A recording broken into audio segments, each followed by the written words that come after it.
beautiful souls. Welcome back to the Angels and Awakening podcast. I'm your host and author, Julie Jancius. I want you to know that we're diving right into the podcast today, but first I have two quick announcements, and the first one is a gift. This month, you're going to see a new episode pop up every single day. You'll continue to get new episodes on Mondays and Thursdays. And this month, your angels and I are gifting you with a free course right here on the podcast. It's called the 31-Day Angel Success Formula. It's 31 days of bonus angel healings to connect you with your angels and transform your life. If you'd like to access all 31 recordings along with the workbook and teaching video for this course, head on over to theangelmedium.com right now and subscribe to my email list. It's at the top of the homepage, and when you do, we'll send you access to this entire course for free. While you're at my website, check out the new events page. Every month this year, I'll be teaching a live workshop, a live group angel healing, and running a course of the month. If you'd like to access all of these and more, join my angel membership. Angel members are beginning a brand new year together starting February 1st, and we have a limited number of open slots. Sign up this month and you'll get access to my new manifestation and co-creation course. As an angel member, you'll not only get access to my courses and monthly events, but I'll also get to know you personally and coach you in our small group meetings. Friends, I'll let you in on a little secret. I love bringing through angel messages to you in those small group meetings. For more info, click the link in our show notes and join me on a free upcoming Zoom call to hear how your angels will work with you in the angel membership to strengthen you, transform you, and activate your soul's highest calling. Now, friends, I want you to prepare for today's episode and all the yummy, delicious angel messages your angels have for you by taking a big, deep breath in and a big, deep breath out. And I just want you to get a sense of how your angels are surrounding you here in this moment. They're guiding you, loving you, directing you, protecting you. And as you listen to this episode, they're going to be whispering in your ear, bringing through messages you need to hear. Now let's dive into the show. Hello, beautiful souls, and welcome back to the Angels and Awakening podcast. I'm your host, Julie Jancius, and today we are here with Michelle, who has two beautiful angel stories to share with us today. Michelle, welcome to the show. Thank you. It's so nice to be here. Oh, it's so nice to have you. So I haven't gotten to hear these angel stories yet. The team has looked through all of them and picked out the ones that they want to air on the podcast. And I'm just so excited to hear this for the first time myself. Oh, great. Yeah.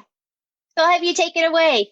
Okay. Well, this is going back a few years. My son has special needs. At the time, he's 25 now, but at the time he was 17. He had completed his driver's ed portion, the in-classroom portion of driver's ed at his high school. At the time, my husband and I felt that he wasn't quite ready to drive behind the wheel, or maybe I wasn't quite ready for him to go behind the wheel yet. So we took our time. We didn't have him get his permit. So he had already taken the classroom portion, and then he had a great special ed teacher that really worked with him to study for the permit test. She made flashcards. He did well. He studied at school and he studied at home. We took our time, and I don't remember how many months exactly we waited until we felt he was ready to go in and take the test. And it felt more significant for me than, say, my other children without intellectual disabilities, because he has an intellectual disability, because it was an opportunity. If he was able to drive, which we weren't quite sure, it opens up a lot of opportunities for him in his life and, in jobs and independence. So we felt like this was a great step for him. And of course, being a mom, I was nervous, but we did know he was ready. So I I'm living in Michigan right now, but at the time we were in Illinois, in the Chicago area, and the DMV. And I think most people understand that DMVs, the people, not to be negative, but the people that work there aren't always helpful. I'm sure they've worked hard and have to deal with a lot, but they're just not always helpful or nice. So he was sitting at a computer to take his permit test, and he was three seats in from the end. So he's at a computer. I was to the right of him, like in a little waiting area and seats. And I'm used to advocating for him, although he's doing okay with that. But so I'm sitting in the seats. I'm feeling like he started his test, but I'm feeling after a little while like maybe he's stuck. I can't really see what he's doing, and I'm quite a ways away. I can see him in my peripheral vision. But I felt like, if he's stuck and we don't move on, or if he fails, this is a big issue, and how can it, it's going to affect him in his life. So I started praying to angels, God, Jesus, his spirit guides, anybody that would help him to get through this. And then after a little while, and I think we're probably waiting for 20 minutes or more, I saw a gentleman come out of my peripheral vision, and he was walking by the computers, but at the end. So Zach is 3 seats in from the end, and he said something to him, but I can't hear it. And then he leaves and goes out like an employee door. It kind of looked like he was going out through a door that maybe they were doing the physical driving ed test.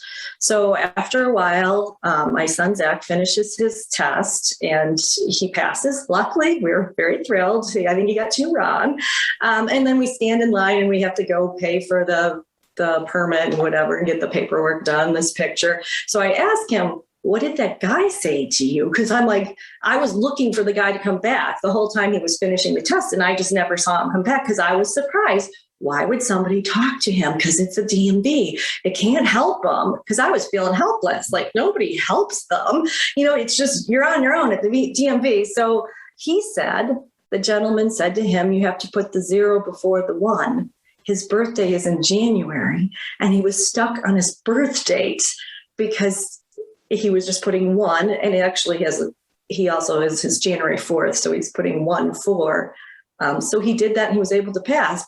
And then I still looked for that gentleman and never saw him again. And I felt chills the whole time. So it was just really exciting. And we were so thankful I was so thankful that there was divine intervention. My son is now 25 years old, and he drives to work. He works full time. He drives another friend of his that lives in the same apartment building that doesn't drive yet. And, it's a godsend, literally. So it's just very exciting. That is incredible. And you know what? Spirit will piggyback sometimes these messages where it's like they're constantly bringing in the same lesson. And I got to tell you, like the last 5 stories that we've recorded of angel stories, we've been trying to dive back in and record a lot of them, have all been like physical presences on earth where angels show up in just like real bodies, and they're there for us when we need it. And I love hearing these stories. Michelle, thank you so much for sharing that. And I know that you have another one, so I'm going to have you dive into that one too. Okay. Well, the other one goes back a little even farther in time. I have 3 sons, and they were, I think, 7, 10, and 11 at the time.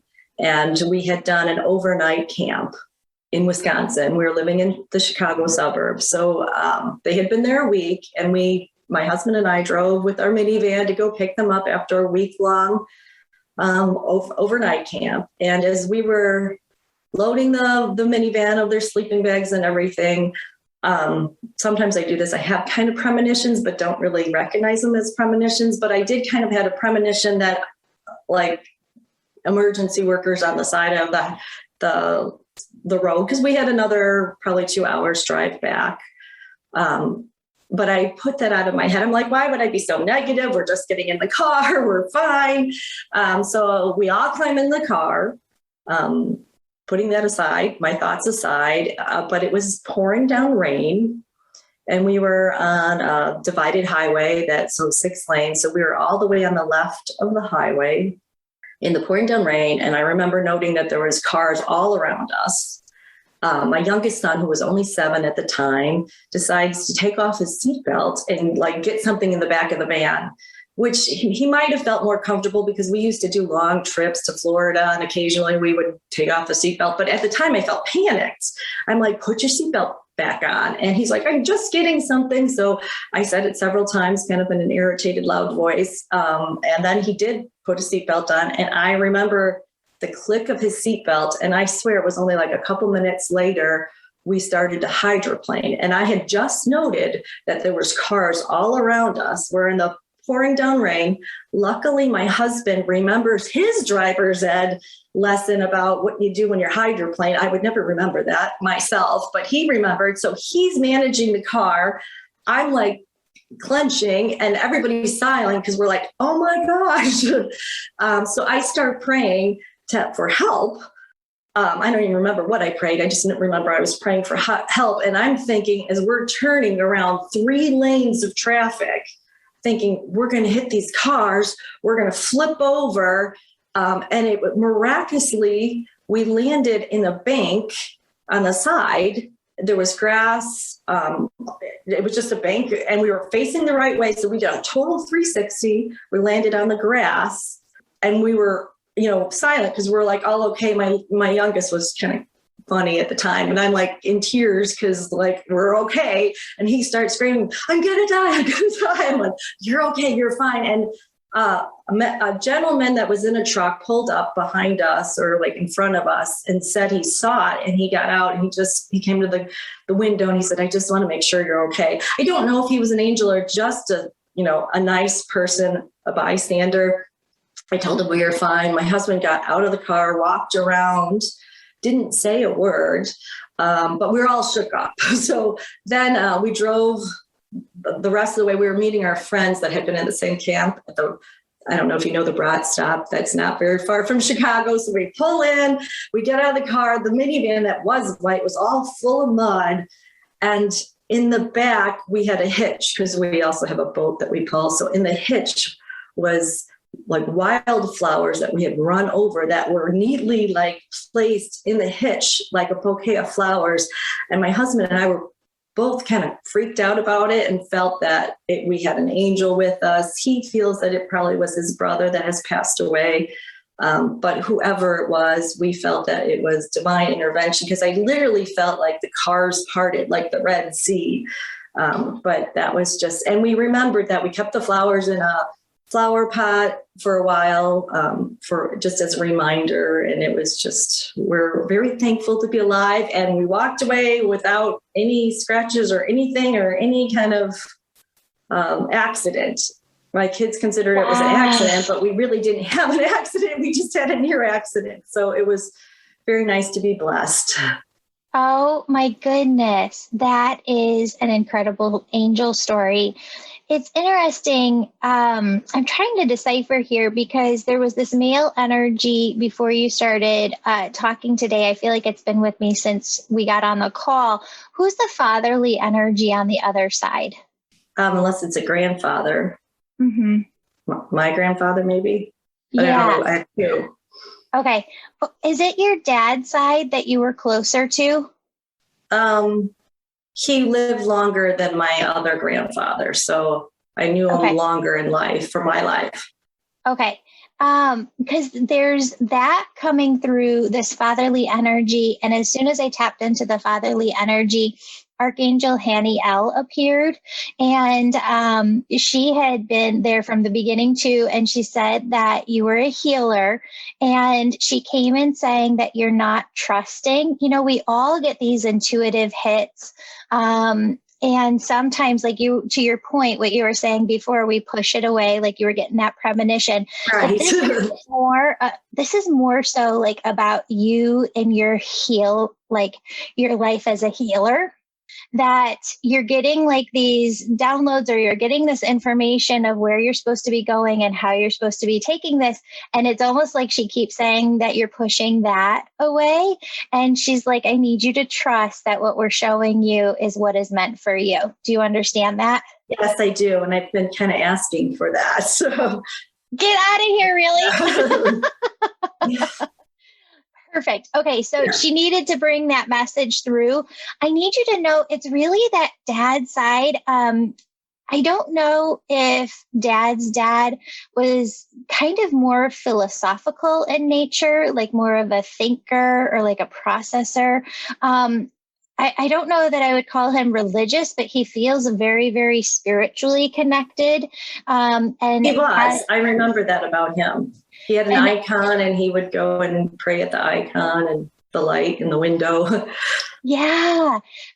He shows me that as a part, and I'm not saying that there's not other people on your spirit team, but he's just like really coming forward and making his presence known, that he needs you to know that he helps on your spirit team in connection to you being a healer, and that kind of like through our ancestry, something that has been passed down to you, he says, from not just him, but generations before him, is moving through you. And what Haniel and him just said collectively is that what you're feeling, this, like what's coming to you, and you're kind of like, no, I'm pushing it this way. But they're saying, yes, this is meant for you. They said, this has been meant and this has been teed up for you over generations, and that you're the one that's supposed to fulfill this. And not to like put a pressure on you, but I feel like you know that yourself. And they said, there's nothing that can stop you. You've already lived it. If you tune into your higher self, you know that you've already lived it from that perspective on the other side. They said you just have to be and follow your heart here. Okay. Hey, That's wonderful. Yay! Michelle, I'm so excited for you. Thank you so much for coming on the show and sharing your story. Do you remember how your husband managed the hydroplane? Because I feel like we're all going to be going and Googling that. Like, how do you have to Google it. I don't remember that. I don't really, I remember him telling me afterwards, but right now I don't really remember, but it was something about like laying off the gas and going, I think it was laying off the gas and going with it. But yeah, I'm like, I would have never remembered that. We would have never have remembered that. For sure. Yeah. That's amazing. Well, thank you so much for being on the show. And I just want to take a moment, I feel like, to bow our heads and pray for all healers out there who are struggling. If we could just like maybe close our eyes together for a moment. And everybody out there, I want you to do this work with me. Today, we're just praying for all of the people here on earth that God has placed here, souls on earth to help serve in some capacity. And we know that healers can just be in all different various types of work.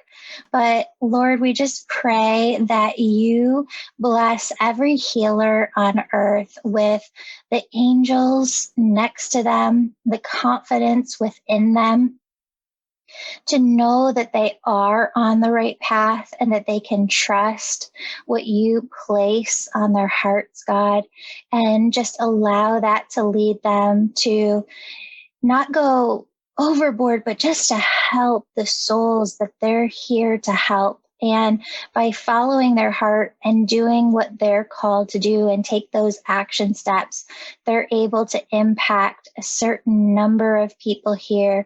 I just want everybody to really see that when healers, and that might be you too that we're talking about, just take the steps that they feel called to take, there's people behind them, souls behind them here on earth that get to be activated and get to live out their purpose because you're taking action steps, or all healers are taking action steps in their life. So God, we just pray for everybody that is a healer who's called to serve in some capacity here on earth, to just know what that capacity is and just feel this overwhelming sense of faith and confidence as they just be and take those steps. In this we pray, amen. Just feel our energy sent out to everybody everywhere. Michelle, I'm so excited for you. I hope you stay in touch with us, okay? Yes, thank you so much. This has been great. Thank you. Oh, you too. Mwah, all my love. Thanks. Loved you too. You too. Bye. Bye.